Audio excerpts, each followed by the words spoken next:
Greetings, fellow armchair Imagineers. Tiki here. And BlueDragonFive. And welcome to the Main Street Cinema, the show where we discuss the finer points of filmmaking. Oh man, Dragon, tomorrow we have a very highly anticipated movie. I can't wait. I can't wait, Dragon. I'm so stoked. Do you know what it is, Dragon? Do you know what it is? I have a good idea. Well, it's Bad Mom's Christmas, everybody. Oh man, I can't Get wait. Out of here. Bad Mom's Christmas comes out tomorrow. And Kristen Bell and what? Get out of here. Bad Mom's Christmas comes out tomorrow? Actually, it's technically out today. I just wanted to make that joke. Egad! No, seriously, folks, we're here to talk about Thor Ragnarok, but specifically, we're here to talk about. This is kind of complicated, Dragon, so, just tell me if I'm explaining it right. We're here to talk about the animated adaptation of the comic book storyline that inspired Hulk's storyline in Ragnarok, that inspired Hulk's arc in Ragnarok. Yes. That about accurate? That is accurate. All right. Right on. Amy. So, Dragon, I gotta say, watching through this movie, it's definitely, it's got some good points and bad points to it. Structurally, I think is the main thing that I gotta kind of hit on when we get there. But I did like it a lot on a character level. On a character level, it actually kind of reminded me of one of the most underrated Don Bluth movies for me, which is Titan AE. Especially with the character of Meek. Meek felt to me like he was like ripped straight out of a Don Bluth movie, and I loved it. Like, he was like a more grown-up Petrie. I don't know. I could just totally see Will Ryan voicing that guy in the 90s.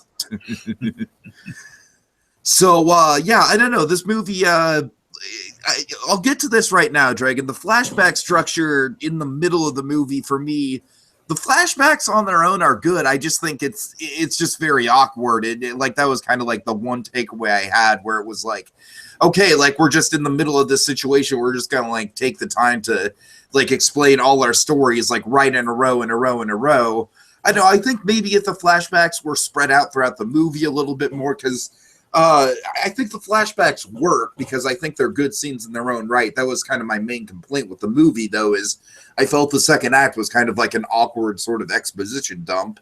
But overall, I mean, this was a very fun movie. I'm glad I saw it. I feel like I'm way more prepared for Ragnarok now. And I feel like if there's any Easter eggs in Ragnarok for Planet Hulk, specifically stuff that comes out of this movie, I'm going to be like, I actually got this reference, to quote Captain America. So, yeah, Dragon, that was my experience with it, having just watched it today. Very intrigued by it, though. I got to say, it makes me want to kind of check out more Hulk-related stuff. It's funny. There were a couple times in this movie, imagery-wise, where they kind of teased Red Hulk.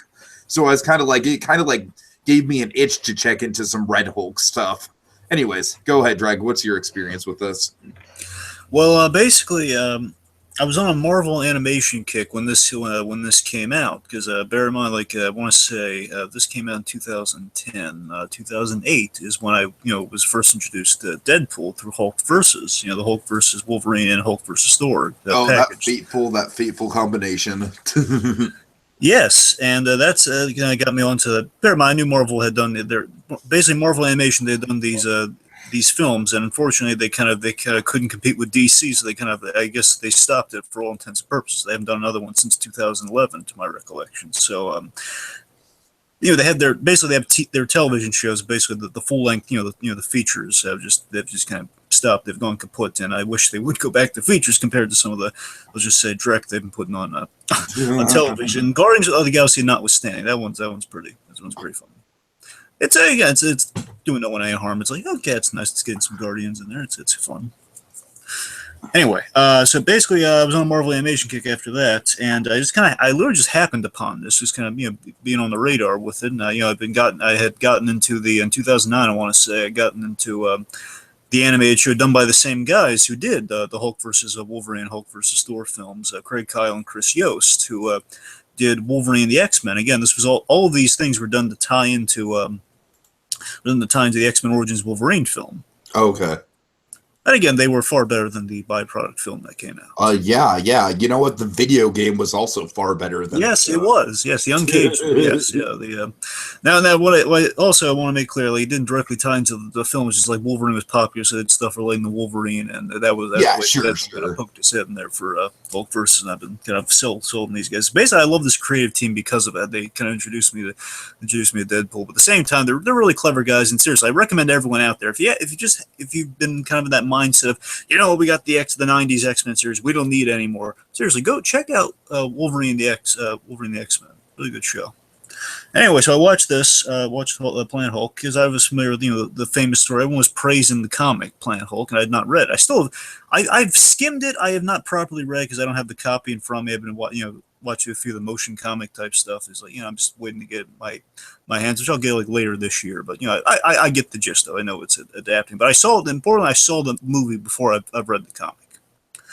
And I was very impressed. And again, this out of all the stuff that Marvel Animation has done, this is the first kind of straight adaptation they've done. It makes me really wish that if they were still around, they would do adaptations. I gotta say, Dragon, like, oh god, it's like, as good as Civil War ended up being, like, Civil War strayed so far from the comics. Like, wouldn't it be intriguing to get an animated Civil War that was closer to the comics? The closest thing we got to that was the game, Ultimate Alliance 2, which was structured. Again, that's the if you want a computer generated version of that, that's the closest you got. Right. But again, either or. But no, you're absolutely right. I think there's just a huge missed opportunity with these animated Marvel movies. I mean, the animated realm is like the one thing that DC still just kicks Marvel's butt in, I would say. It's a shame that we've never gotten an animated Spider-Man movie, but thankfully that's going to be amended. Well, that's going to be remedied, but... It's going to be remedied on some level, but still, we never got like an adaptation. Again, adaptation is the really cool thing they never really did enough of. Like, we got like a lot of reverence with something like, again, they're in the style of famous stories, like with Hulk vs. Thor and Hulk vs. Wolverine. That's the closest we ever got.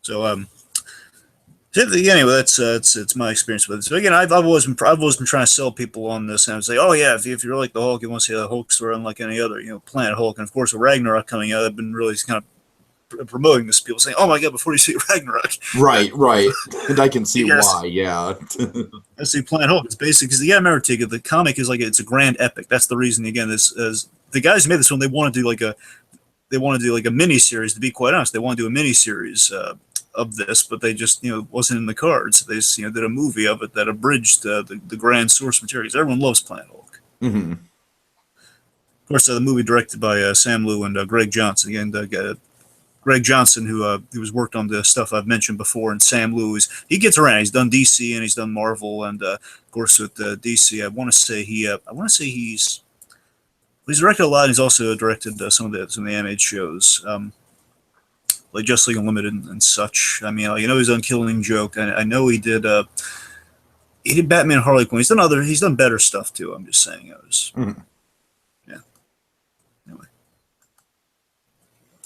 All right, so you want to get into some backstory on this then? Yeah, sure. It's not a lot, but here's the backstory. I'm going to cover the comic a little bit too. It's less, more for the film, less for the comic. But basically, the origin of the Planet Hulk idea is from Joe Quesada. Joe Quesada, the editor-in-chief at Marvel, I believe still to this day. Joe Quesada just had the simple idea of like, let's send Hulk. It's kind of like let's send Hulk into space and have him become a space gladiator. It makes more sense than the brave little toaster going to Mars. I'll give him that. It does indeed. And basically, came up with the idea of story. Basically, let's do a gladiator story with Hulk, and we'll put him on a different planet, which of course leads the whole let's send Hulk into space. And he gave the story to Greg Pak, who I had the pleasure of meeting, by the way. Greg Pak, nice guy, nice writer. He wrote most recently, the thing I was more familiar with that he had written was the Batman Superman book. So anyway, Greg Pak, he ran the story. This is the one he's really famous for, obviously. So basically, he also liked the idea and he just kind of handed it to him, and he really loved the world building of it all. And again, he kind of made the grand epic that is Planet Hulk. And also, I mean, basically, all you need to know, Tig, is that, and I did read the sequel. So basically, there's Planet Hulk, and then there's World War Hulk. So basically, Planet Hulk is obviously what you've seen here, and World War Hulk is when essentially the planet gets destroyed, and Hulk is on a revenge mission with his Warbound to go back to Earth to get revenge on the Illuminati who sent him off the planet. Oh, jeez. Because Caiera dies in that explosion, so it's, she was pregnant with his child, so it's like the whole. It's a grand revenge piece, World War Hulk. That's also the main reason I picked it up. The reason I kind of picked it up over Planet Hulk. The reason I can wait on that, because again, I have this movie and I kind of get the gist of it. But sure. The main reason is John Romita Jr. did the art for it, and I love John Romita Jr.'s art. Oh God, I mean, you remember the 9/11 issue? That's John Romita Jr. Of course. I'm saying, how could I not pick it up? I feel like the one advantage to having this be in a long form comic as opposed to the animated form, though, is like I said, when we get to the middle and it's just like, here's my backstory, and here's my backstory, and here's my backstory. Exactly. I mean, they did have like those scenes. Like basically, the Korg thing the Korg story, I want to say, would have taken at least an issue or half an issue. Mm-hmm. Let's see. Okay. So after that, one second. All right, there was a bit of fear taken on the Hulk again, because bear in mind, again, before like a year or so before, like about 2 years before this, they did a whole Hulk package film, and Hulk has been in a lot of the Avengers movies they had done before. So it's kind of like they're worried, like how many times can we go back to the well? I could see that. Yeah, is the well going to run dry? So there's a lot of trepidation approaching kind of this. like the opposite of the live action movies. Exactly.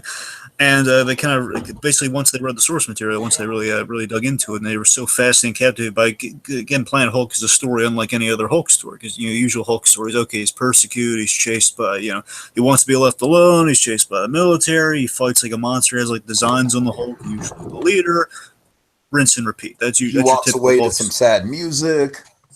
And again, beyond that, you have like, okay, we're messing with the Hulk, so we give him like an identity thing where, okay, maybe he splits into two personalities. Right, they play around with the Dr. Jekyll, Mr. Hyde of it all. Yeah, we do the Joe Fix-It stuff, we do the Gray Hulk stuff, we mess around with it. Basically, it's like, we basically do the Fred Flintstone trick where, okay, now Fred has like another identity for that sort of thing, until like King Tut, we bonk him on the head and he's fine. Essentially, it's an oversimplification, but... And anyway, so again, this Hulk is very different. Greg Johnson, the main reason he kind of gravitated towards this, Greg Johnson essentially is the guy who adapted into the screenplay, was that he was really drawn to the idea of this is kind of the Hulk going from monster to hero. He loved the Hulk's monster to hero arc. And again, they would have loved to do a mini-series, but just unfortunately, even to this day, I don't think we're at that point yet where we can get away with doing a mini-series in animated form. We can do mini-series in live action now, and obviously with the advent of Netflix, and of course, I don't think we could do Planet Hulk on Netflix though. Well, I'm I think we're a little far off from that. You're right about that, but I mean, we're getting the era we're doing Watchmen over again. No, you're right, with Damon Lindelof, hopefully. Yeah, that's my point. Is that unfortunately, and again, it seems so simple because we had that Spawn series on HBO back in the day. Why can't we do an animated mini series? But I guess it's like there's a fear of like who's gonna buy this, or people are gonna be able to sit through all this. Again, they can only sell like the film, and like the furthest we've been able to get with it is like part 1, part 2, like Dark Knight Returns, and what's soon to be Death of Superman. So that's the closest we're going to get to that. It would seem. But again, I'm holding out hopes one day miniseries. So. Basically, they simplified the story in Adaptation, and mainly the main trick they did to is they centered it around the Hulk's arc. Basically, they stripped away anything that didn't relate to the Hulk's arcs. That's why things are definitely abridged. But again, if you look at all tied to Hulk in some way, which I think is interesting. I think there are only two main things that hit here. One biggie, they had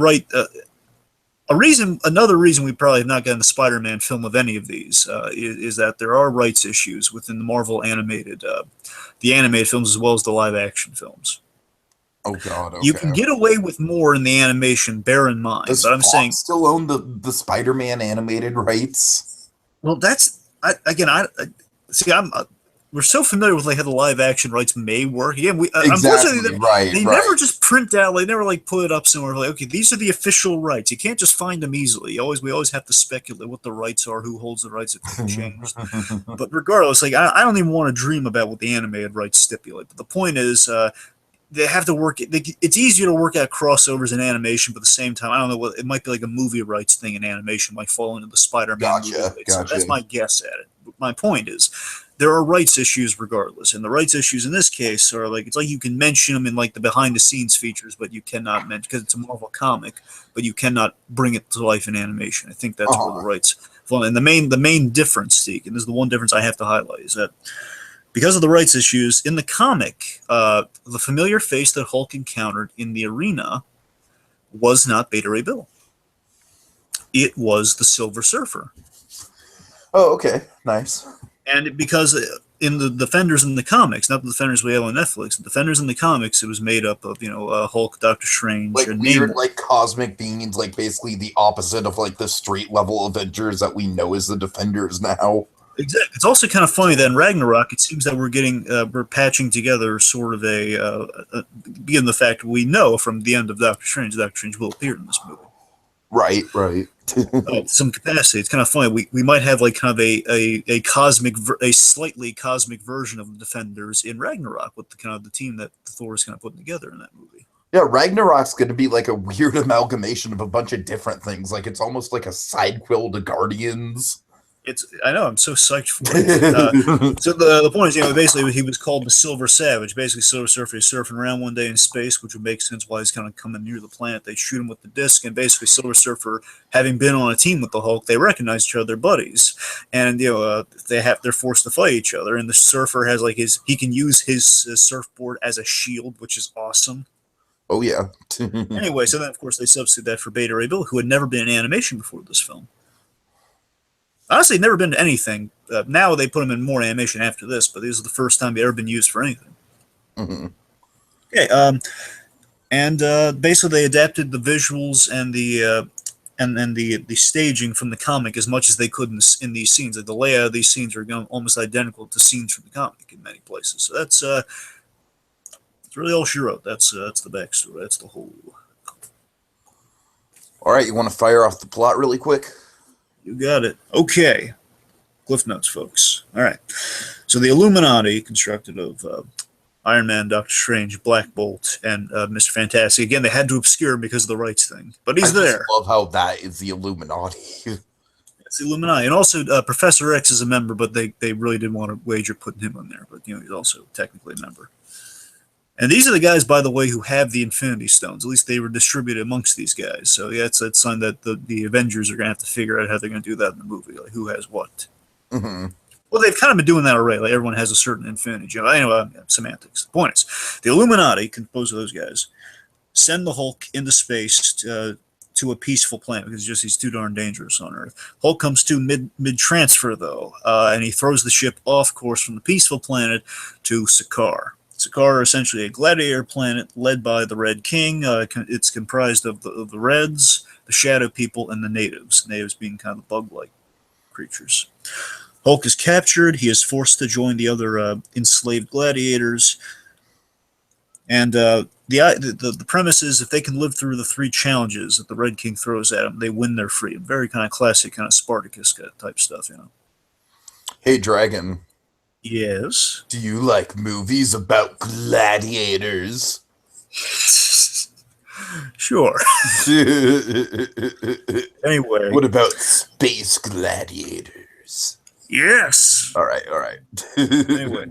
So after their leader Lavin, after Lavin's death, the group become warbound. They all become basically on a path to becoming buddies.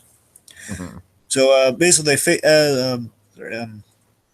basically as the challenges go on, as they face the challenges, as like day 2, I guess by day 2, the people of Sakaar are thinking the Hulk might be the prophesized Sakaar son, the savior of Sakaar, the son of Sakaar, if you will.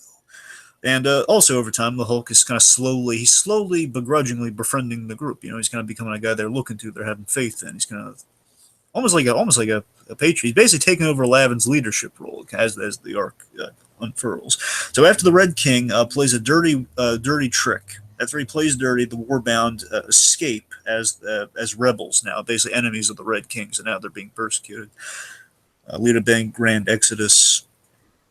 The Shadow Guard, immune Caiera, the Shadow Guard, who is immune to the dreaded spikes. Spikes are a big deal, folks. We'll get into that later. But the spikes, she was immune to the spikes.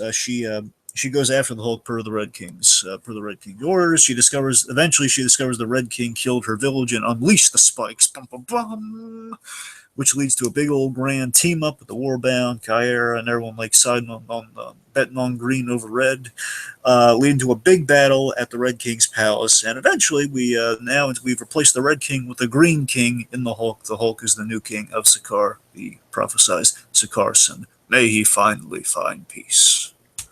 Yeah, I mean, he went from, like hitchhiking weirdo on Earth to freaking king of a planet. I mean, he kind of stepped up in the world.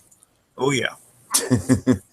Okay, so let's talk about the big guy himself, Dragon. Let's talk about Hulk's arc. As you were mentioning, I think one of the things that people really latch onto with this movie is at the start, he really is that monster. You know what I mean? Like, he's angry, he's pissed off, as anyone would be from being exiled from their own planet, by their, supposed friends. I mean, I love how we don't see much of the quote-unquote Illuminati, but it is all these iconic Marvel characters. You want me to tell you what the real big screw you was they had to take out of the movie? I mean, again, the thing from the comic, they would have the way the comic starts, like the one little, basically, which shows you how he gets on the ship. Sure. The idea, the reason, like the big event in question is that the Hulk famously he hulked out in Vegas and there was a lot of destruction. There was a big fight, and I think the Hulkbuster had to be called in to stop him. So basically, Hulk for complicated reasons, you had a Hulk out and create chaos in Vegas, and basically the Illuminati made a decision with S.H.I.E.L.D., along with S.H.I.E.L.D., which is why you'll notice the spaceship says S.H.I.E.L.D. on it, mm-hmm. which of course connects to kind of something we've seen in Age of Ultron, by the way. Anyway, the point is, S.H.I.E.L.D., they said, Hulk, we need your help. We need you to basically stop this like a big kind of world-ending event. So after the Hulk... so they didn't even like tell him that they were sending him off. They were just like it was just a big like trick. Yeah, that's the thing. Like they decide after the Vegas thing, okay, we need the Illuminati says, yeah, okay, yeah, we'll work with you. We'll comprise a ship and we'll chart a destination. We'll get him off the planet. S.H.I.E.L.D. basically baits Bruce Banner's help. He hulks out. He saves the day. Again, he's all heroic and stuff. And then basically it's a big screw you afterwards. Like after he saves the day, it's like, okay, we've caught him. We're sending him. He's already out in space. We're just gonna put him on a ship, knock him out, and put him on course. And the little apology video plays. That's essentially that's what. So I imagine in the comic he's even more pissed off than he is here. Like he has even more reason to be angry. And like I said, Dragon, I love how the movie starts in that place. It starts in the familiar place of the Hulk raging out, and just being very, very, mad at his situation and mad at everyone involved. And of course, we're taking, we need to have people like Lavin, who, is not long for this role, but he gets a chance to, kind of say, like, look, like we need to work together on this. And so the Hulk's arc, like you said, really is kind of going through. And, and I don't know, Dragon, like I said, it kind of like the whole characterization sort of varies from adaptation to adaptation, obviously. So this Hulk is a little bit more intelligent, I imagine, than the Hulk we're getting in Ragnarok. So but you know what I mean, he does go through that satisfying character journey of realizing his worth, which doesn't really come until towards the end of the movie. It's almost kind of like a this is going to sound silly, Dragon, but it kind of reminded me of, like Chewbacca finally getting his medal. I mean, you're saying it just because the Hulk literally does get a medal in the movie. Well, yes, kind of, but I'm just saying in terms of the arc, it's like, oh, you know what? If Chewbacca actually got a medal, Chewbacca would probably just be a nice guy. I'm not saying Chewbacca's not a nice guy. I'm saying, like, Chewbacca would retire. You know what I mean? He'd have a couple Wookiee kids, I'm not sure I'd go along with that analogy, but I'll accept it. Anyway, something I should point out too, because I forgot to mention this in the backstory, but it's important. I guess I say it for the Hulk, just so you know, Tiki. This is a cool addition they made to the movie. I thought it was a smart change they made from the book. In the book, you had a Bruce Banner at a few points. In the movie, you'll notice there's no Bruce Banner. Mm-hmm. One, of course, that's the focus on the Hulk, but the visual reason, it's like, I guess for the astute viewer, the logic and visual kind of explanation is that you'll notice these really big old basically it's the clouds in the atmosphere. You can see it's all dingy and like kind of polluted. The idea is that as a defense mechanism, Bruce Banner would die on this planet, so that's why he's perpetually the Hulk. Yeah, and I do think this movie does a good job of kind of like, Bruce Banner's intelligence is in there. Yeah. And at the same time, though, I like that. Honestly, my logic for the Hulk has always been like the longer he is the Hulk, the more the smarter he can become. Well, of course, that makes sense because the way I've always looked at it is that he, the longer he's the Hulk, he basically goes from like different stages of youth. You know what I mean?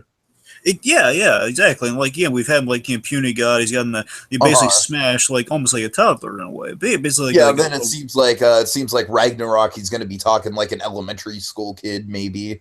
Yeah, sure. Yeah, I mean, I can buy that absolutely. And the idea is like it's less. It's a bit of that. It's a lot of that, but it's also it's kind of Hulk getting. Basically, we're learning about the Hulk because again, the Hulk is a personality. He's untapped potential because usually he's brought out very sparingly because one, the effects are expensive, but secondly, because we can't have Hulk all throughout the movie. In Ragnarok's case, we're gonna look into that, see how much Hulk we do get, but regardless, it's the fact that Hulk does a lot of times we explore there's a separate personality there, but as we in the Incredible Hulk movie, a lot of it is stemming from Bruce Banner. So that's the question: how much of it is a different personality? How much of it actually is Banner? He gets to explore that side of himself the longer he's out, and that's the fun thing we get to explore in this story. Like, what kind of guy is the Hulk? Yeah, right. And like you said, I think it was a smart call to kind of ditch Banner from the story and only having like Banner in it from a thematic point of view as the Hulk kind of like gets to discover himself. That was a very good call. It's a good logic, I thought, too. Again, the defense mechanism thing. I'm sold on instantly. It works for me. So speaking of the Hulk's characters, the Hulk feels like a very adaptable guy here because after he's very angry at his friends, and definitely the Hulk has trust issues, which again gives great reasoning for why he's in no rush to make new friends after what his old friends did to him. But yeah, I mean, Hulk, he's rolling with the new settings because he has that great moment of change here where, Beta Ray Bill offers him, like, Hulk, I'm going home. I can take you home. Would you imagine would make even more sense with the Silver Surfer? But regardless, it's like the whole... Yeah. It's the Bifrost. It's fine. It's Asgard. It's Asgard stuff. It's fine. The idea of like, hey, Hulk, I'm going home. You want to come with me? And he says, the Earth is no home of mine because again, the Earth rejected him. So Hulk is he's rolling with the new kind of war happy. Like I said, that's kind of like Hulk's arc in the whole movie is going from like the outcast of Earth to like the accepted hero of Sakaar. Yeah. And yeah, I mean, just tracking is the full arc here, and you have the traditional monster Hulk. He then goes to the loner gladiator, then eventually the hero, the sacrificial hero with all the spike stuff going down here, and eventually by the end, like during that big palace thing, and of course by the very end, he's a leader. He's the Lavin. He's the leader, and he's actually the king. Mm-hmm. So yeah, we got a great myriad arc there, and yeah, it's he's just portrayed. And I think Rick D. Wasserman. It's not Fred Tatasciore, Tiki. Usually Fred Tatasciore, like famously, has like been like the go-to guy for the Hulk voice in animation. But in this case, he got a different actor. He got Rick D. Wasserman. He does he really plays Hulk as just kind of this simple man of few words. Yeah, I think he does a solid job. Yeah. Yeah.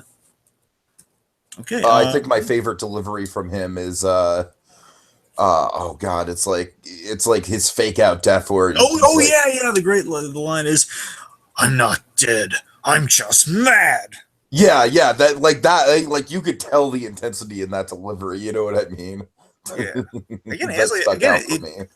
It kind of makes more sense than here's the thing in that Hulk show, Agents of Smash. Fred Tatasciore is speaking more as well. Basically, we're kind of going off of a Planet Hulk. He's more Hulk than he's Bruce Banner type thing.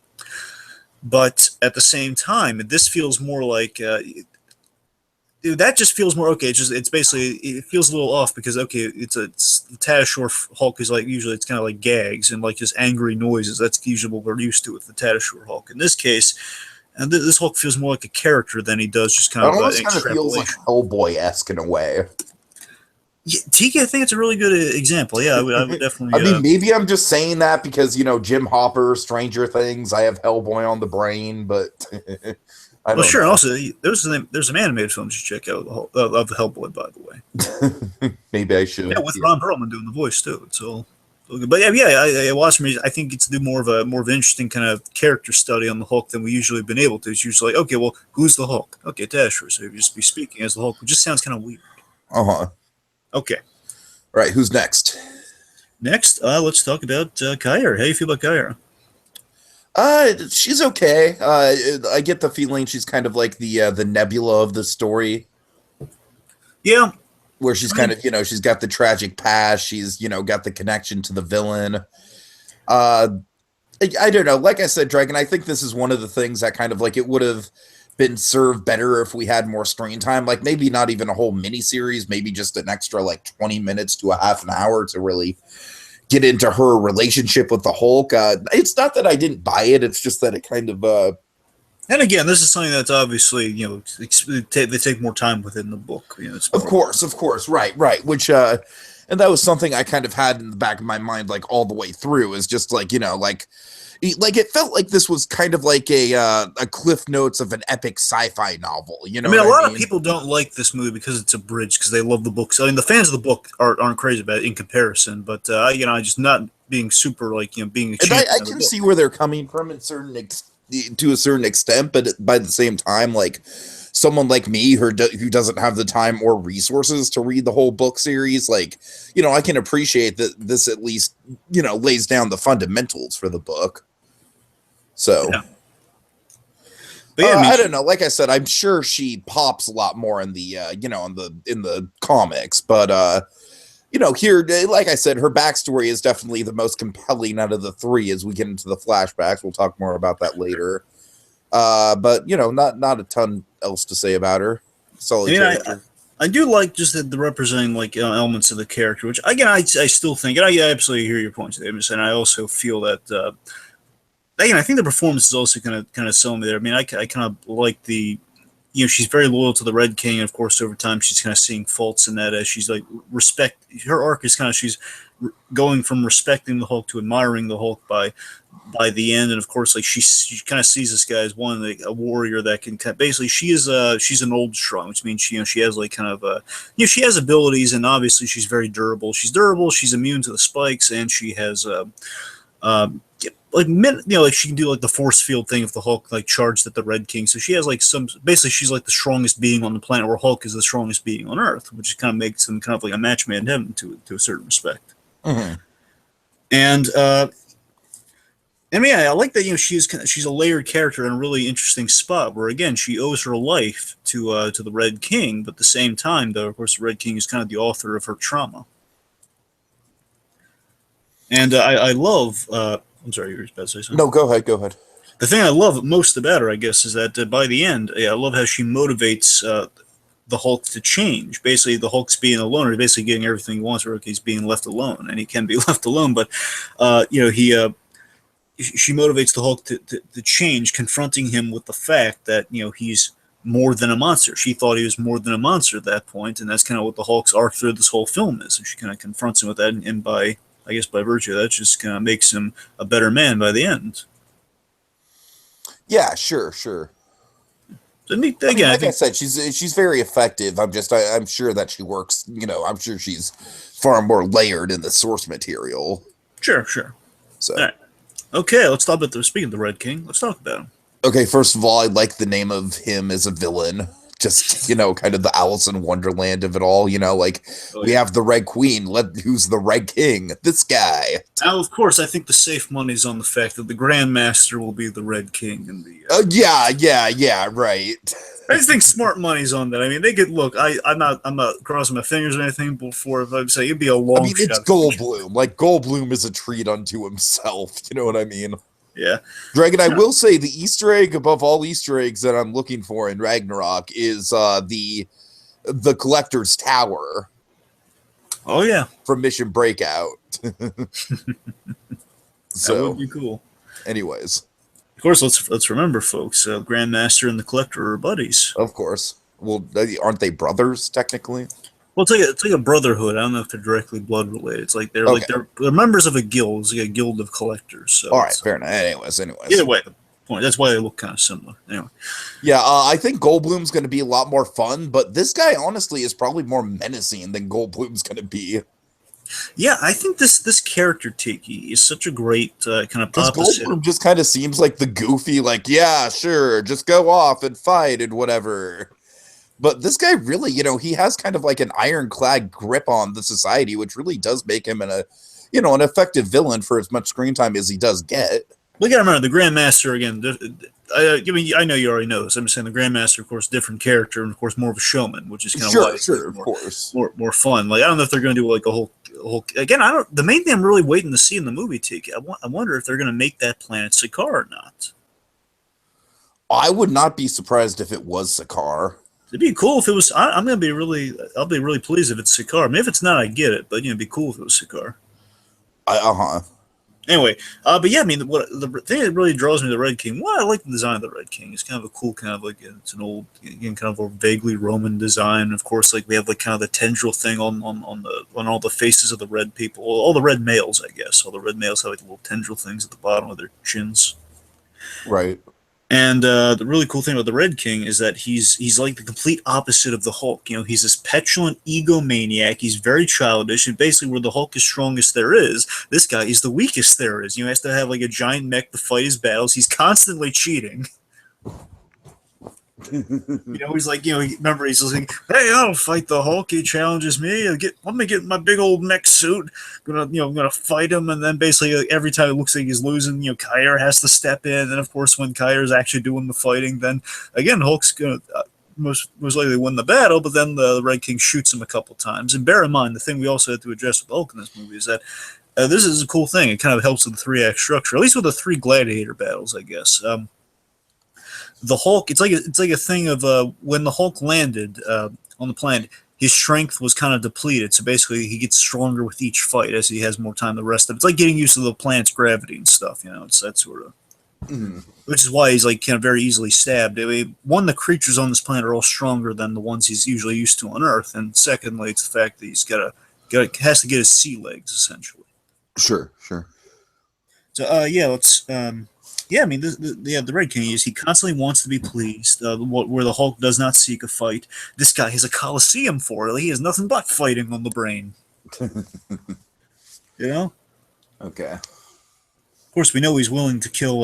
Villages. He's willing to kill a village just to get the very best. He's like the most spoiled of spoiled children. Yeah, and that's basically like the person in power who acts like a spoiled child is like one of the more famous and scary villain archetypes, and this guy definitely displays that. Oh yeah. Okay, let's I guess get to the Warbound then. All right, do you want to start with Lavin, since there's not really a lot to say with him? Yeah, sure. Also, there's an android, but the android who I think survives in the book, he just instantly gets killed in the movie because basically there was not a lot to tie him to the Hulk. So I just wanted to throw him out there to mention, hey, there's an android. Okay, so Lavin, Lavin. So I gotta say, like in the brief screen time we get with him, like I do like him. Like he does kind of, he's the one who kind of snaps the Hulk out of it initially. He's the one kind of rallying the troops together. He's kind of like the archetype that the Hulk needs to live up to throughout his arc. So I do think his role in the movie is very effective in spite of the limited screen time. Sure. And basically, like, again, he was, I'm pretty sure he was killed. I want to say he was killed halfway through it was either they wanted to kill him halfway through the movie or he was killed halfway through the books. I mean, he stuck around, but he was killed. So the way they utilized him here, well, you're right, Tiki, was a real good kind of foreshadow for the Hulk's arc. Mm-hmm. And in doing so, by the way, I love this. And this is the comparison I have. It's not the best comparison. I have like a Marion Crane comparison for him. And then, he's this character who you think is going to be okay. He's going to be an important character. He's going to get the group together. And of course, killed right off the bat. I mean, I could see that. I mean, it's two different character archetypes, but it's sort of the same kind of. Plus, he's got a really good voice actor too. He got Liam O'Brien, who again did like Wolverine. He did a lot of characters in Wolverine and the X-Men, but that's what I know him from. And he's big. He's big in a lot of anime roles that I'm not really privy to, but yeah, I mean, I love that his last moments really inspire the Hulk. He gives him that great look. The Hulk in the first battle, Hulk's not interested. He's just trying to leave, and Meek's like kind of tailing behind him. Like he's trying to get out of there too. So Hulk again, if the Hulk was at full strength, he could easily break open the doors, but he's just kind of struggling to do it. And kind of looks at Lavin and said, "Hulk, we need to work together." And of course, his last moments are just that little glare of like, "Hey, this is your cause now." I mean, Hulk is in a very John Carter-esque position. Earn this. Yeah, it kind of occurs to me rewatching this. The Hulk does kind of find himself in a John Carter position. You know, the whole like take up a cause type aspect of that story. Hulk is kind of he's taking up a cause as this movie's going on. He's on Mars essentially. Sure.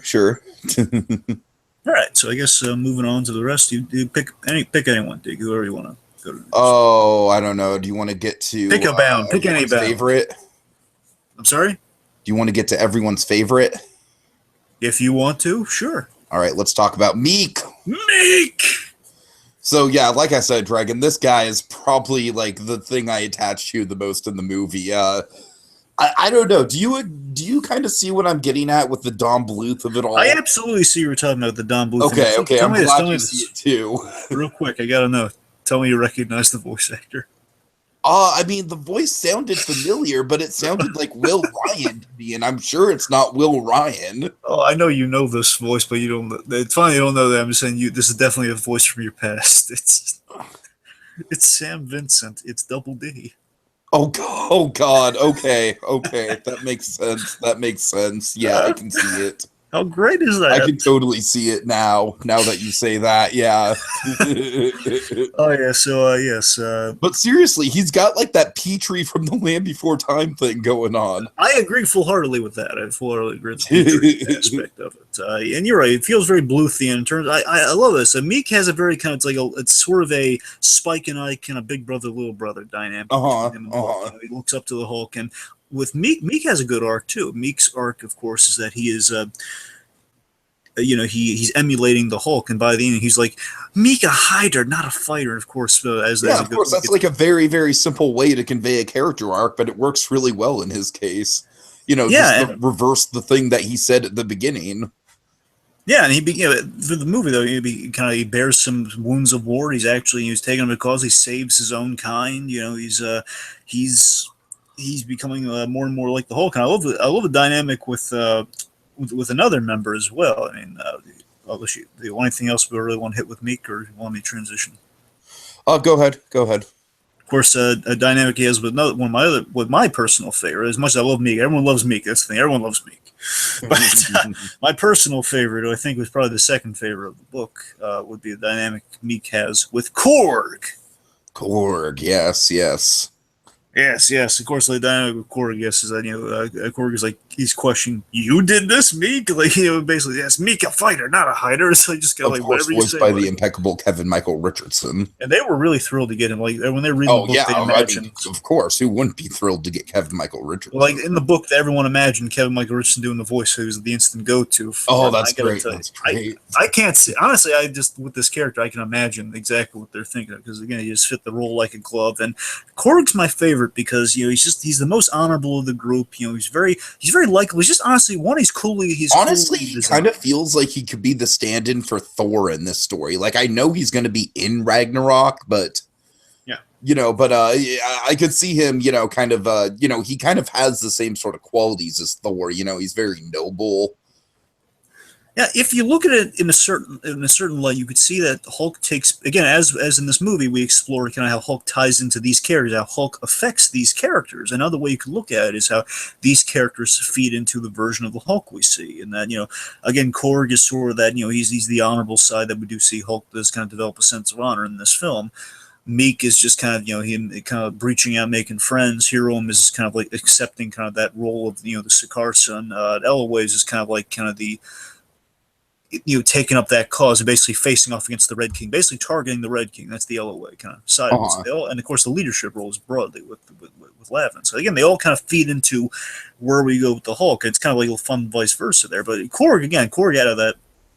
One, he's got a cool design. Secondly, of course, it's kind of reminiscent of the Thing, which who doesn't like. Yeah, very reminiscent of this Thing, I would say. Yeah. And of course, in the movie, they can't make him orange because of the rights. Right. But again, folks, just for a fun fact, we've actually seen a member of Korg's species in Thor: The Dark World, where it's that giant rock creature, another Cronin. That he says, "You may surrender now," and they send the giant Cronin to see Thor, and Thor spins his hammer and takes them out. And they all surrender. It's hilarious. So again, don't worry, folks. That was not Korg because we're going to see the actual. We might see the actual guy. I'm pretty sure we're going to see the actual guy. Yeah, if we get any of these other guys, it'll be fantastic. But how can Like I said, I'm just like I'm really praying for Meek. It's going to be such like Tiki and I, and I'm sure a whole lot of Planet Hulk fans are going to be freaking out if we see Meek in this movie. Oh my god, it's Meek. Yeah, I like that Korg's the guy who reins the Hulk in, and again, Tiki, I think you hit it right on that. He is very much kind of like a Thor. It's like Hulk gravitates to other warriors, much like Thor gravitates to other warriors. Yeah, sure. That balance there. So you get Korg. He's the kind of the rational kind of he's the average Joe of the group, despite being a giant orange rock guy. Mm-hmm. That's kind of what Korg is. He's the average Joe. Again, he didn't really look for a fight. He was the scientist kind of capturing a subject. It was like an alien doing an abduction, essentially. And as we learn his flashback, it wasn't a violent guy. It was just like, we're studying this creature. This creature turned out to be Thor. Okay, let's see. Okay, the rest of them should go by relatively quick. We got, I guess, Elway next. Yeah, LOA. Not much to say about her. She's a good catalyst to the plot. I'll say this though. Again, Elway, she's not bad. I like how tender she is with Meek. She's really nice to me. Again, kind of a big sister sort of thing going on there. She's pleasant. She's pleasant.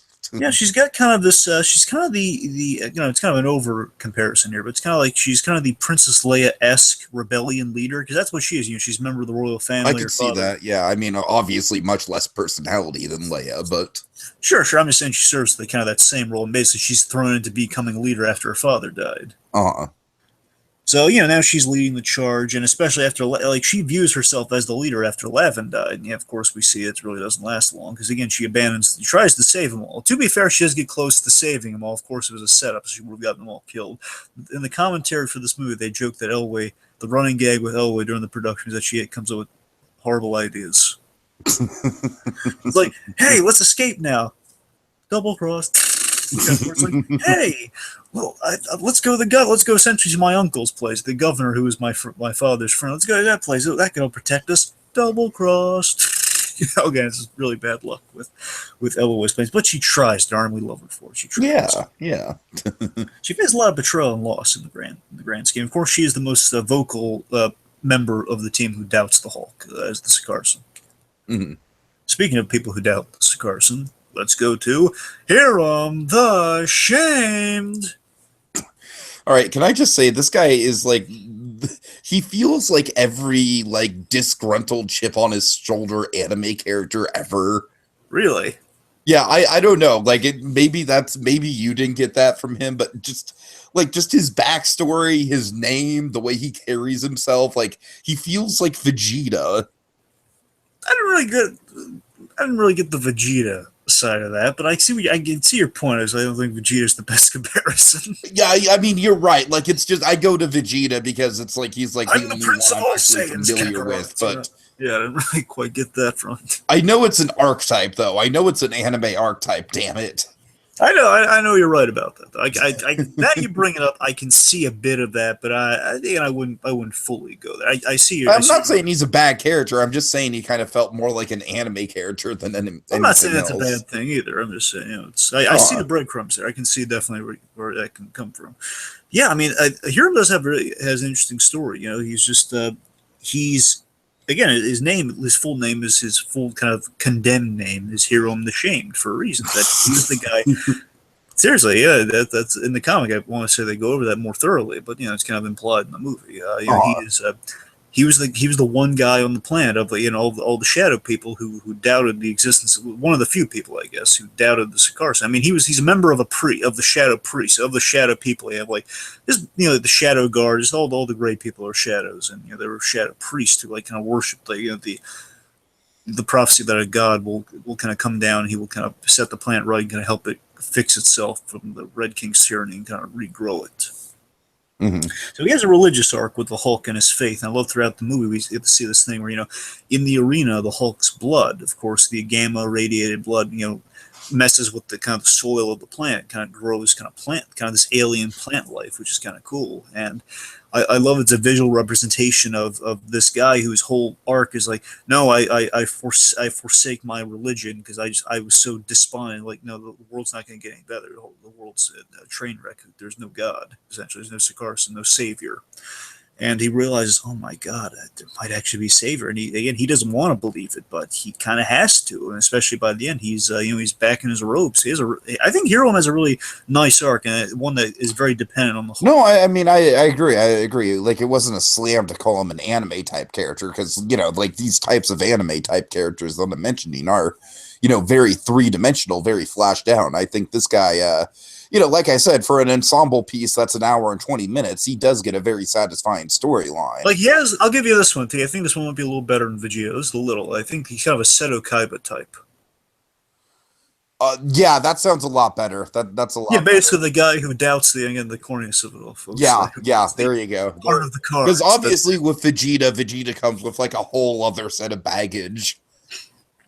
His father, basically a father looks exactly like him, but with a goatee. He's got a whole Right. Anyways, but no, but like the Seto Kaiba, the whole thing. I doubt the power of the heart of the cards, Yugi, and then by the end, like I believe in the heart of the cards. It's that sort of. It's the doubter kind of coming around. That's essential. Okay, so that's that does it for the Warbound. Again, they really work as a unit. Good unit. All right. Let's see. Where do you want to go next? Do you want to talk about the three fights? Yeah, I mean, speaking of the Warband, let's just kind of cover what the Warband and the Hulk go through in the arena. So let's go day one. So what's the first challenge we have? Okay, let's see. The first challenge is the... I can't read my own notes. Well, it's right there. The Cronins, the Cronins and the Devil. Cronins and the Devil... Corker. I'm sorry, I'm far away from my screen, Dragon. I'm losing my eyesight. I'm sorry. I'm not...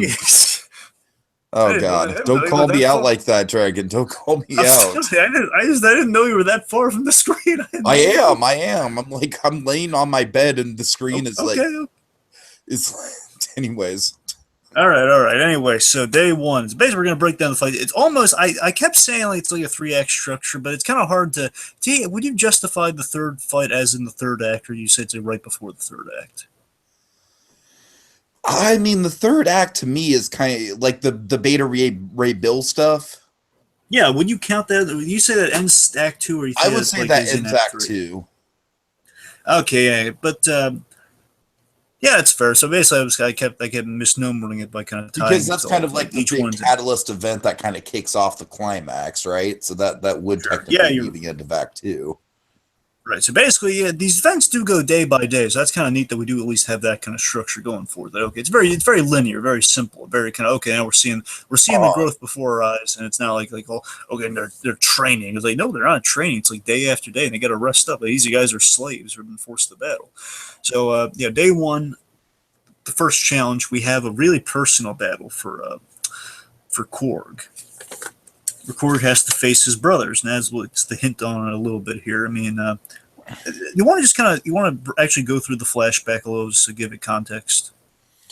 I mean, I guess you don't have to, but No, go ahead. I mean, I don't want to jump around too much, but sure. I'm just saying to give this context. So Korg is facing other Cronins, who we find out in one of the really great flashbacks. One of my favorite aspects here. Basically, after Lavin's death, they're sharing stories, which we flash back. We don't go to everyone's because that would have killed the runtime. Would have killed the runtime. It felt like we're just spending too much time going to everyone's flashback. I still think it kind of feels that way to a certain extent. Yeah, but it could have been longer. Yeah. And I like this. I like that we do at least hint at Meek. Meek saying Meek was a larva. He basically keeps trying to interject with us. So when they do stuff like that, at least they're keeping it alive. And technically, they do at least address everyone's. Like Eloise starting hers, and then we kind of subtly say, Eloise doesn't really matter. So we're just gonna see. Okay, you're right. I did like that gag. I did like how they were kind of playing with it towards the end. So in that way, they did kind of go through everyone, technically. Anyway. So basically, the Korg. I'm just saying, to me, the problem I had with it was just the way it was formatted. They're literally just taking this big chunk of the movie to explain 3 backstories. Yeah, big comparatively with an hour and 10-minute runtime. Yeah, exactly. Right. So let's see. But yeah, I think Korg has the most kind of thrilling of the flashbacks because we have what's so interesting about this is this is actually the first issue of Thor. Journey into Mystery. That's what this whole encounter is pulled from. In the comic, they did this, and they adapted from the comic, where basically Greg Pak, I guess, he looked back to the first issue of Thor. Thor was facing these stone men from Saturn. They were stone men from Saturn, and they keep the gag in here too. They get to have the line in the comic, but the idea was the stone men. They showed up to Earth, and they were basically capturing a subject, a human, to study, and basically they had the encounter with Thor again, basically the first issue of Thor, where by the end they scurry away from the planet because they thought every other human was like Thor, because they thought, oh god, we don't want anything to do with this planet, let's run away. I love that aspect of it, and of course here we had the added loop of, okay, they fly into a wormhole which brings them to planet, brings them to Sakaar. And again, I like that we get to see it from Korg's perspective, and it kind of makes the Asgardians look a little horrifying. It also gives us some cool action, though. Thor kind of, kicking butt and taking names, and of course the introduction of Beta Ray Bill. Right. Which of course is kind of, he was not in the original origin. He's the added element for this movie, of course. I just mean like for from the original Thor comic, he was not invented at that point, way back in the Kirby Lee days. So yeah, I mean, it's good setup for our third day. It's good setup for our third act, and also again, kind of it gives context to, like, okay. So well, it's a good kind of in between battle where it's not really all that flashy, but it is very personal. Yeah. So it works. And with those Cronins, the idea is that in that wormhole, the brothers were separated. So, Korg has kind of been separated with our guys, and the other three brothers have been kind of like, essentially those discs kind of lobotomized them, and now they're kind of slaved into. They fought so many battles, they've been so desensitized, and now they're almost like zombies fighting Korg. And no matter what Korg says, like, Marcus, it's me, it's your brother. We don't have to fight. And of course he's fighting him. And the idea and the really cool thing about the Cronins, they get that short of a Thor hammer, which we do see with that one Cronin who gets his arm smashed by the hammer, which is horrifying for a rock guy. Mm-hmm. Is that these guys, they are impenetrable. The only thing that can destroy these guys short of a Moliorn is another Cronin, like Cronin on Cronin. Mm-hmm. So but you get some really brutal violence too. By the way, it's like like eyes are getting, like, the eye goop is getting slashed, and like they're just crushing like the other bug guys who are there, not meek, like the little jerky native bug guys. They're getting crushed. It's like, it's a horrifyingly gruesome yet accurate depiction of a gladiator fight. But it's okay because they're aliens, right? Exactly. It's the robot rule. It's the robot rule. To be fair, that we do get brutal with some other characters though. That's also cool. But yeah, man. After Lavin dies, again, Korg, he has to. It's so twisted that he kills his brothers with one of his brothers. He has to use them as a slingshot. Essentially, he hurls one of them to crush all three of them. Right. Which again it's so sad, and that's another reason I love Korg. Talk about a symbolic kill. My heart goes out to Korg, and also kind of foreshadows some of the tragedy we're going to see with Caiera as well, like kind of destroying your own family. Of course. So good stuff there, and of course the big reveal with the Devil Corker, very simply, is that even the Hulk at diminished strength, he's very weak ever since he comes to the planet. He's still over the course of these 3 rounds. By the Beta Ray Bill round, he'll be back at full strength, but. He, even at his weakest, he takes out this giant lava monster, this devil with one punch. That's cool. Yeah, you're right. I think that is the point. It's like a really cool design. It's very visually pleasing, but like the fight itself is like just meant to show how strong the Hulk still is. Oh yeah. Okay, so let's see. So day 2 is it's the Wildabots and the Eggbreaker, right, Dragon? I'm reading that correctly. You're reading that correctly. Yes, it's the Wildabots are just kind of an army of kind of scavenging robots. I want to say they're kind of the spawn of the robotic Eggbreaker. I could be wrong with that. I think that's how it goes. Hulk makes a meal out of him quite simply. Basically, he defeats him, and of course here we introduce the awesome arm. Basically, the image you see before you folks. We introduce the awesome arm guard that we have gotten in Thor Ragnarok, which is going to be awesome. This is the big visual kind of symbol of the movie. I'm saying of the story, of like Hulk with that giant arm guard. That was like the signature look of like the Sakaar gladiator Hulk. Mm-hmm. And of course, we get the egg breaker. I love the story with the egg breaker, like the fear of like why it's called an egg breaker is that it seeks out natives, and it plays on the fear of like our beloved Meek character of like it's an egg breaker when he realizes Again, very Bluthian dragon. yeah, this thing it basically devours all the native larvae and hatchling eggs. Which is So pretty messed up when you think about it. it is, and the idea again, this is yet again the Red King playing dirty here. Basically, after the main bout is supposed to be the Wildebot, but then he says, "I'm going to make this hard on these guys." When this thing has weapons, it has like these lasers. It has on the inside. I love this. This is awesome. It basically opens its giant mouth, and its giant mouth is like these razors, and basically the big kind of these sharp blades on the inside. It has more layers of sharp blades and fire. The Hulk, he jumps down the thing's gullet and he destroys her from the inside. Very Herculean, very kind of old school Greek, I guess. Mm-hmm. You got to pull from a lot of sources on there.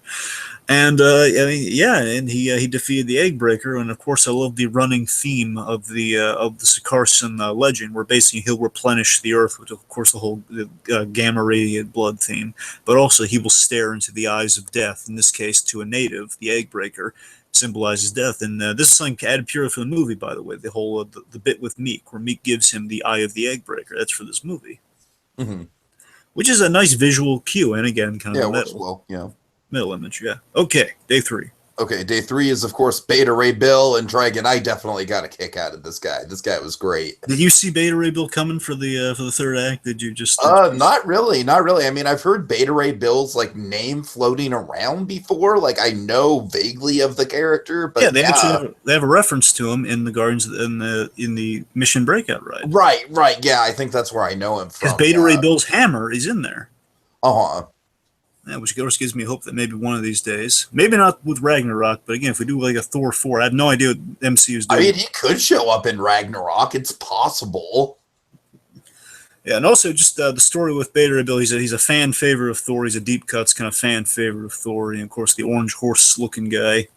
But notably, again, I know how crazy that sounds, but bear with me, folks.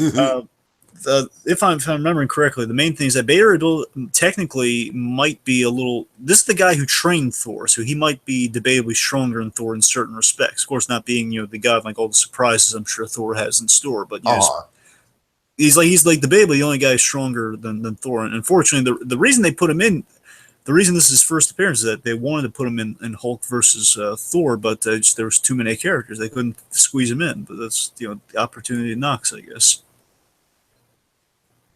And of course, when Beta Ray Bill shows up, I love like the tattered cape. This guy's been through the ringer. He's the heavy hitter, and he's just he's I like how he's basically like the all-star of the gladiator arena. You know what I mean? He's like the the sports hero.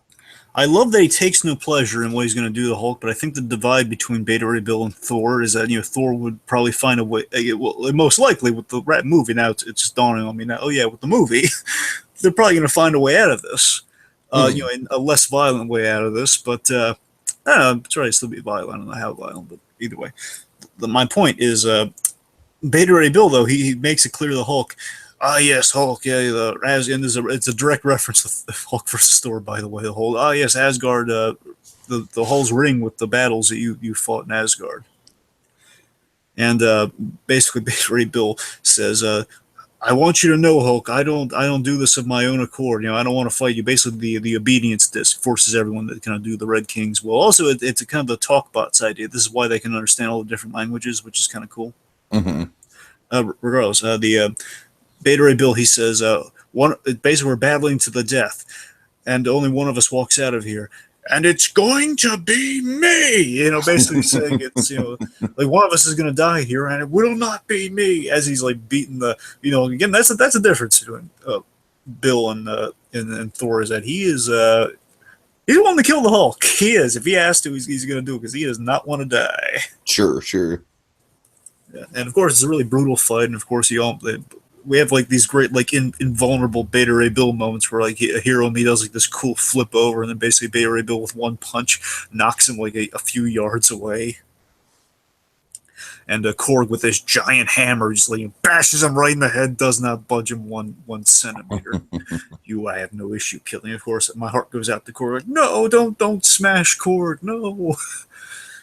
Anyway, 29 brutal hits after Beta Ray Bill is freed. How did you feel about that bit, Tiki? Like, just beating him in the ground like that. I mean, yeah, it was like I said, a lot of this stuff is pretty brutal. I mean, And again, it's like they they probably only get away with it because it's aliens doing it to each other. I mean, look, it's an understatement of the year here, but I mean, the Hulk does have a lot of has some remarkable anger issues. So, I mean, yeah, 29 brutal hits after the guy is down. Again, I love this. He stopped fighting. This is from the book too, but it's not. I don't know how brutal it is in the book where he does this at the Silver Surfer, but Silver Surfer doesn't really bleed, so it probably wasn't as. Anyway, there's a whole like Hulk, you freed me, and then of course 29 hits later, it's just like Hulk, you don't have to kill him, but we're gonna be free now. Stop. Oh god. Oh, by the way, real quick, I just want to list out some cameos we got in the movie here. In the they're all in the arena. They're all in the Coliseum Stadium. Yes, we have Star-Lord. Back in the design, I'm not crazy about Star-Lord. It's before the movies. Oh god. And we have Star-Lord. We have Gamora. Oh man. The very scantily clad Gamora I'll bring, because in the comics is like there she really was just ridiculously. She was basically in the green skin kind of Star Trek design era of Marvel. We had Skrulls, a lot of Skrulls. Again, we kind of skirt on some of the Fantastic Four is okay, some of it's not. It's really weird. So we have Skrulls, yet no Silver Surfer. We have Adam Warlock. Adam Warlock. Yeah, I'm really excited for that one, and I still not been able to find him. But I hear he's there. I just gotta have him freeze framed it or anything. Grandmaster is there also, of course. Very appropriate. Nice. All our little cameos. Want to list them out there. Okay, right. we pretty much talked about Heroum's Warbound flashback, but let's I think we've covered that pretty well, right? I think so. Yeah. So let's just get to the other flashback that is not in that Warbound sequence. Let's talk about the big flashback with Caiera. All right.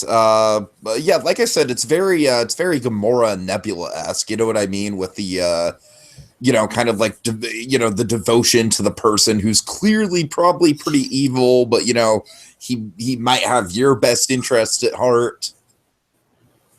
Yeah. And so I was trying to think of like how to approach the spikes, because the spikes is it's nightmare fuel. What do you think of the spikes, Tiki? The dreaded spikes. I mean, yeah, it's definitely pretty effective. So, folks, it's the simple idea that the Red King, and we learn as the Red King, which makes us all the more horrific, that to get the best warrior possible, he's willing to decimate villages of innocent people just to get basically the way he's trying to find a guard, like the ultimate guard he can have that possesses the Old Strong, and the Old Strong is that invulnerability to spikes, which the mightiest warrior on the planet to do so. It's going to be the survivor. Again, there are much easier non-violent ways to probably figure that out. Like maybe take one spike and try it out. Maybe you'll hit him without killing the whole village. But no, it's got at least like a storm cloud, like this dingy gray storm cloud that rains down spikes. And I love this. You can't even hide on the inside because they go through wood. It's like through the wood. And poor Caiera. I want to say she's like 13, and she's 11 or 13 in the flashback. Yeah, it's just that's obviously something pretty traumatic to go through, especially someone who you feel very close to performing something like that. Yeah, I mean, she's got to save. She's saving her little sibling, and then of course she has to kill her own parents who turn into monsters that are trying to kill her and infect her. It's like, and doesn't she also have to kill her friends too? Well, no, like just her friends are just.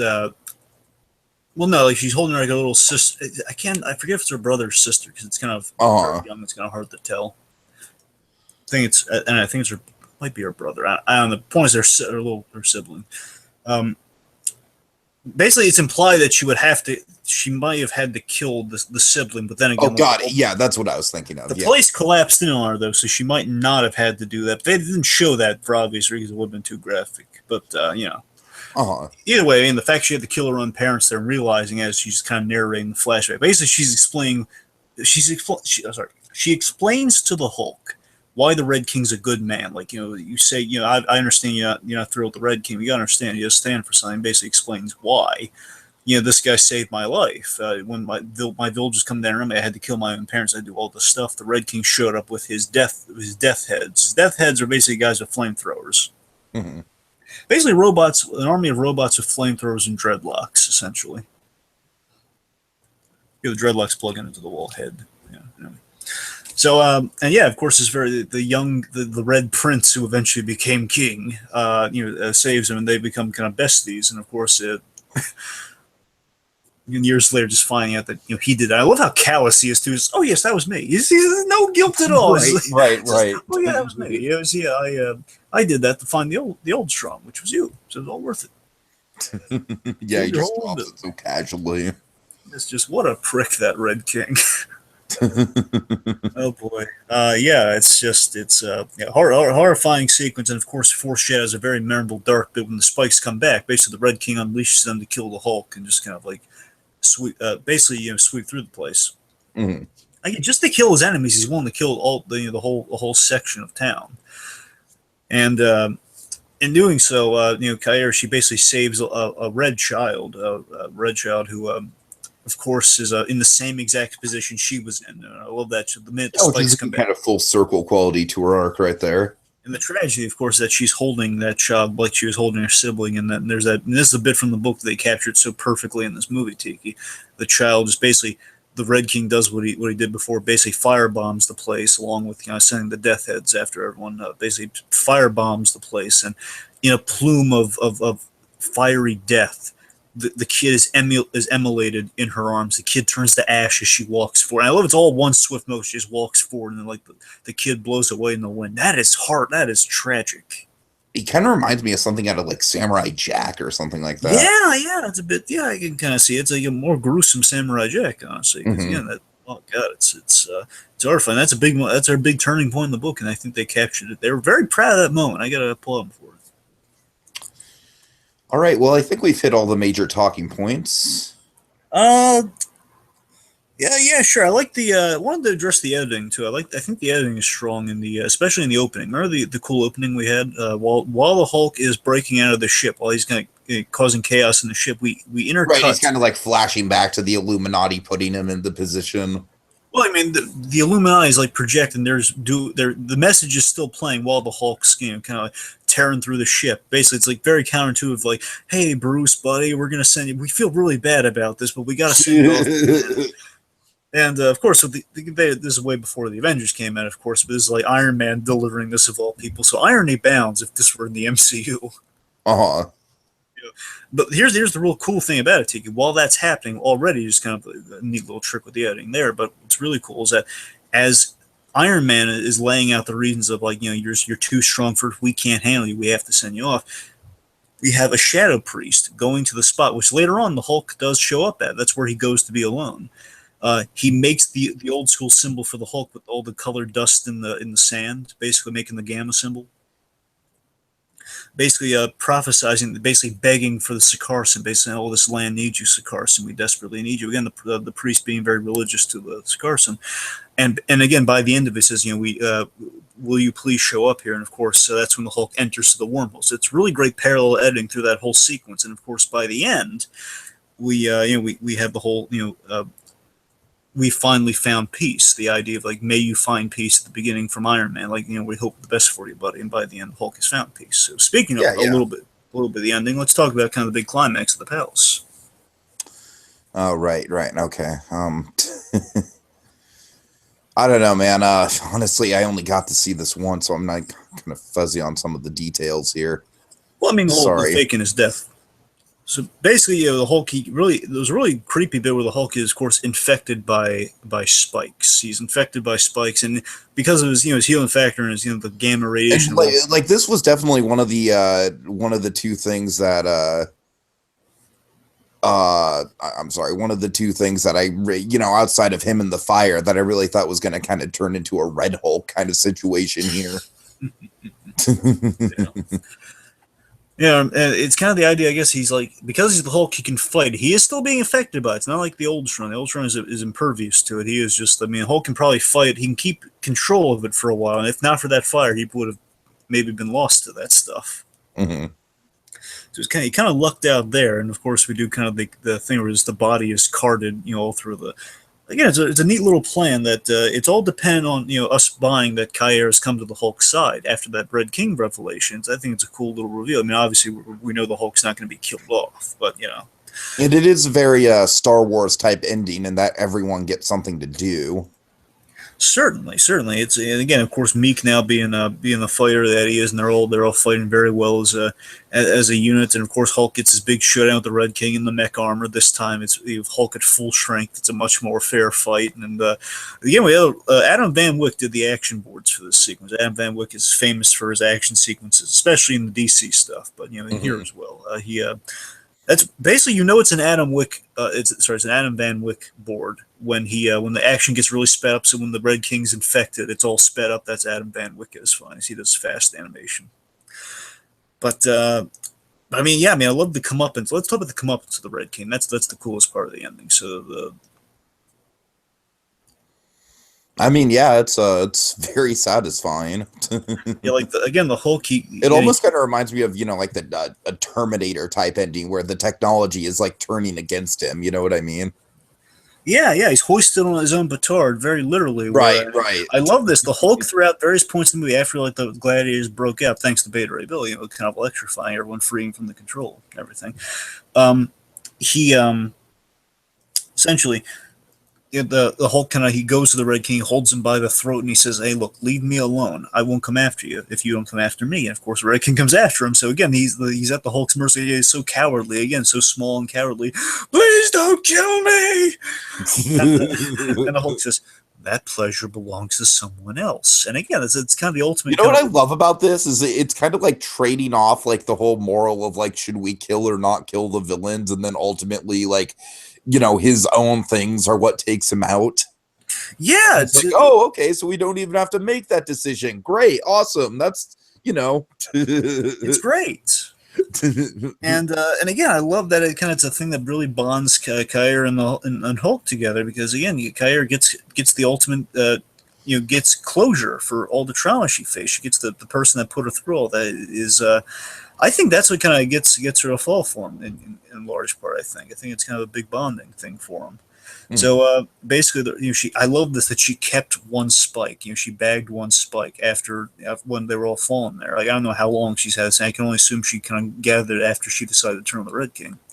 Like one spike, and she has a great line too. She says, "Oh, you need not fear me," because again, as he says, "Oh, we're pals, right? We're like you're my shadow guard. We've been friends since childhood. You wouldn't kill me." He says, "No, you shouldn't fear me, but you should fear your legacy."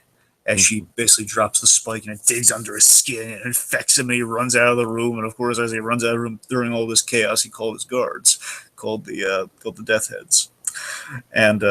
Again, just with that line, "but your legacy," again, the thing that does him in not only is the spikes, but his legacy built on, he got his power because his parents essentially handed him down all the tools of the trade here with the spikes and with the army and with the mech suits. All that stuff was handed to him. So now the Death Heads, they walk up to him. And they basically, it was like, kill him all. And just, we detect the spikes, and of course, it emulates the guy right on the spot. It's like, that is the ultimate. Like I said, it's very Terminator-like. Yes. And it's a great ending, and we have Hulk in a way we never imagined we'd see him before. He's kind of the romanticized hero now. He's like he's like the goddamn Indiana Jones of the planet. I don't know if you noticed this, Teague. It's kind of a cool little subtle thing they did in the movie, is that you'll notice the Hulk's posture changes with his arc, is that he starts all hunched over and monstrous, as we know. Well, yeah, I mean, I could see that. Like, I kind of noticed that, like I said earlier with the, how he's just genuinely in a more fragile, frazzled and angry state of mind. And of course, that goes with the, his posture as well. Yeah, and of course by the end here, he's standing upright. He's dressed. He had kind of the fancy kind of gold stuff, along with almost kind of reminds me of the Disney Tarzan arc. I can kind of see that. I mean, I know that's a stretch. I know it is. It's definitely a two stretch. Completely different things, but I can see the logic of that. I kind of, it's kind of becoming Kerchak by the end. He's kind of becoming right. That's a little, but I mean, he's he's kind of decked out again. I love just I just want to talk about kind of the ending stuff where we end on the Hulk here, where the idea, as the Hulk has that great moment with Caiera. Basically, Caiera says she has faith in him, and he's in a new role. The Hulk is, all I've done in my life is destroy things. Now I don't know what to do.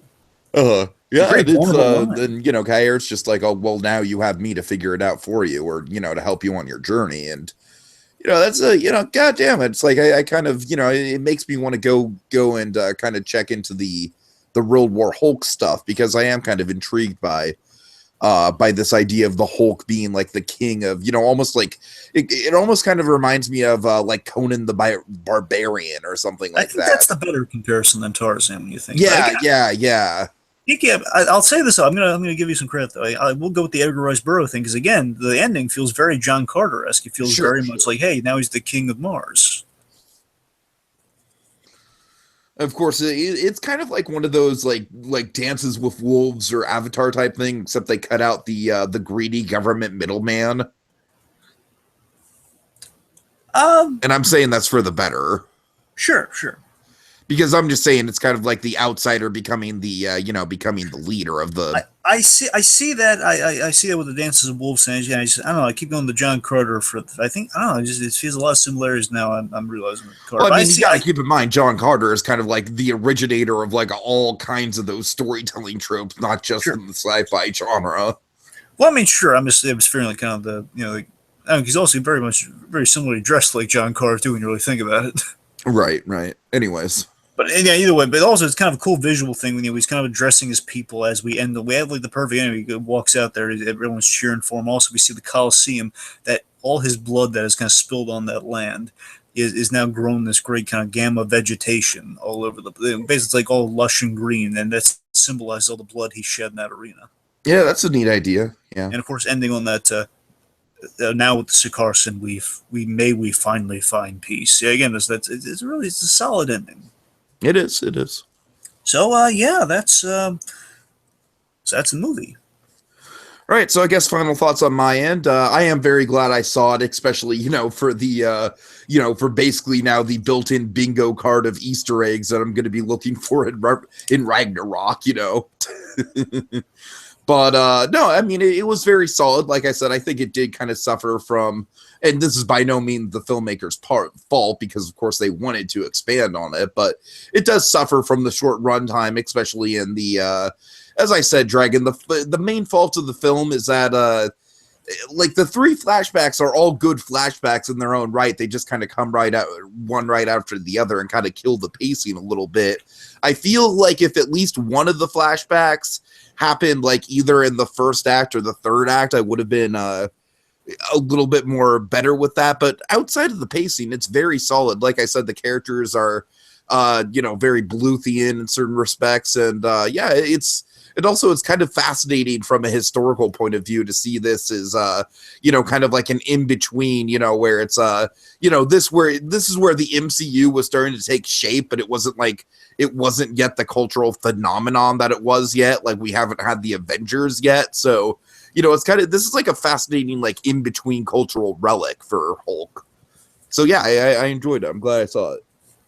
Yeah. I mean, I really, at the end of the day, what I love about this movie is I love kind of the cinematic feel with this structure, with how it's structured in Hulk's journey. I mean, I just like that it's a nice representation of what the Planet Hulk epic. That's kind of what I can call that book, because again, all the praise around, and just even skimming through it again, I can see where they're. Obviously, I see where the movie kind of lays into it, but also I can see where again, it feels like a grand story too. Like the art style is really memorable. It feels like it feels like a really huge story. It feels like a tome of the Hulk. It really feels like that kind of big of a story for the Hulk. It's that what it boils down to, and what I think the movie captures successfully is that it's a great fresh Hulk story, unlike another. That's what the Planet Hulk story in itself is, and this feels like a cinematic take on that. That again, it's boiled down to the essentials, and it really tracks the character arc. It's very character heavy. It's very character focused, and it also has like some really good. It's really, I think it's well told. Again, like the opening. The opening is really strong. Again, like we have these through lines. We have these visual cues. I mean, I think it does a lot of things. Does a lot of things very well. I mean, sure, edits some stuff, but honestly, again, not being a huge fan of the book yet, To be fair, I got to read through the full book. But again, I think to the average, based on my experience with it, I think the average Joe watching this movie would get a lot out of it. I think it's a good companion. I think without having seen Thor Ragnarok, I'll say it's a good preparation for Thor Ragnarok. Yeah. So again, it's filled with cool characters. It's a neat setting, and it makes me eager to see how it's paid tribute to in Thor Ragnarok. So again, I would recommend everyone check this out. It's again, if you liked Hulk versus, I think you'll definitely like this. And if not, if you just want to see kind of like what if you ever wondered, DC has all these animated features that adapt stories. What's one of Marvel's look like? This is a successful version of a Marvel adaptation that's directly kind of taking the story. So I'd point everyone to this. All right, folks. Well, thank you for watching. We will be having our first impressions, our spoiler-free first impressions of Thor Ragnarok coming up tomorrow night when I get a chance to see it. Hopefully, we'll be doing the spoiler cast in about a week. And yeah, in the meantime, don't forget, folks, I'm not dead. I'm just mad!